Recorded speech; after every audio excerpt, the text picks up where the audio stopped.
তো আলুটা আমি ভেজে নিয়েছি। ভেজে নিয়ে এখানে বেরেস্তাটা করে নিয়েছি।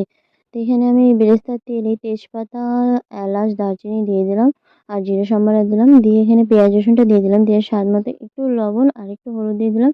তার সাথে গোটা গরম মসলা কিছু দিয়ে দিলাম। দিয়ে এটা আমি ভালো করে ভেজে নিলাম। নিয়ে এখানে দেখো মসলা করে রেখেছিলাম মাংসের জন্য, তো সেটা দিয়ে দিলাম। দিয়ে এটা আমি ভালো করে আমি কষিয়ে ভেজে নেব।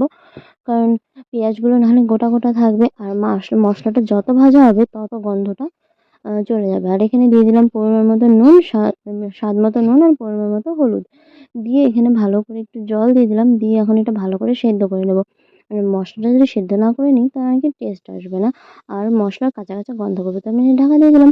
তো দেখো মসলাটা এখানে হয়ে গেছে। আর আমি এখানে সামান্য একটু দই দিয়ে দিলাম। কারণ কালারটা একটু আলাদা, আলাদা চেঞ্জেস আসবে। আর এখানে আমি আলু রেখে দিয়েছিলাম ভেজে, তো আলুগুলো দিয়ে দিলাম। আর এখানে মাংসটাও দিয়ে দিলাম। তার সাথে, সাথে দিয়ে এখানে একটু জল দিয়ে ভালো করে কষানোর জন্য ঢাক